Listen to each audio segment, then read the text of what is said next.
বন্ধুরা একটা অ্যাপ আমাকে খুব ডিস্টার্ব করছে, মানে কোনো কাজ করতে গেলে আমাকে কী করছে, সামনে ওই অ্যাপটা খুলে যাচ্ছে। দেখুন অ্যাপটা কোন অ্যাপ বলুন তো, এই দেখুন দেখাচ্ছি, এই যে অ্যাপ মার্কেট, এই দেখুন এইটা অ্যাপ মার্কেট। এই অ্যাপ মার্কেটটা কোনো কাজে লাগে না আমার, ঠিক আছে, এখান থেকে অ্যাপ কিনতে হয়। ও বারবার আমার সামনে এরকম কোনো অ্যাপ যদি এরকম ডিস্টার্ব করে আপনাকে, তার মানে ওর মধ্যে কিছু একটা ঢুকেছে, অর্থাৎ আপনি কখনো অজান্তে ওকে পারমিশন দিয়ে দিয়েছেন যে ঠিক আছে এটা আপনি করতে পারেন। ও আমাকে কী করছে, কখনো কিছু করতে গেলে ও ওপেন হয়ে যাচ্ছে, ও বলতে চাইছে আপনি আমার মাধ্যমে ওপেন করেন।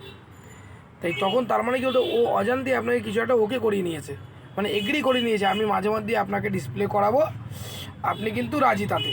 এই কথাটা সে আপনাকে এগ্রি করে, আপনি জানেনও না। তো তখন কি করবেন, এই অ্যাপটাকে ধরবেন। বলি এটা কিন্তু ফেসবুক হোয়াটসঅ্যাপ দরকারি অ্যাপের জন্য না, যেটা বেদরকারি। দরকারি অ্যাপে আপনি এই জিনিসটা ক্লিয়ার করতে পারেন, তাহলে আপনার সুবিধা আছে। তাহলে আপনার অ্যাপটা কী হবে, মানে ক্লিয়ার হয়ে গেল, পরিষ্কার পরিচ্ছন্ন হালকা হয়ে গেল, যেমন গায়ে মাটি লাগলে ভার হয়ে যায়, ঠিক ওই রকম। আচ্ছা, এই অ্যাপ মার্কেটে গেলাম, ওটা টিপে ধরলাম, এরকম আসলো অ্যাপ ইনফরমেশন। এই যে অ্যাপ ইনফো, এই অ্যাপ ইনফোতে ক্লিক করলাম।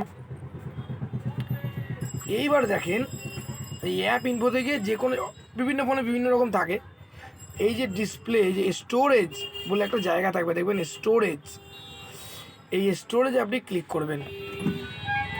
এবার এখানে দেখবেন স্টোরেজে ক্লিক করলে এই যে ডাটা আর একটা ক্লিয়ার সার্চ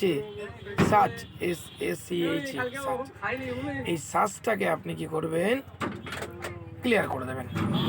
এই যে 0 KB হয়ে গেল, এই যে আপনার তাহলে ওর যত ফাংশন ছিল সেগুলো বন্ধ হয়ে যাবে, মানে মেন কিছু বন্ধ হবে না, শুধু কোথাও কোনো হ্যাঁ করেছেন না করেছেন এগ্রি করেছে সেগুলো বন্ধ হয়ে যাবে। তাই এই সার্চটা সবসময় ক্লিয়ার করে রাখবেন। ওকে, ধন্যবাদ।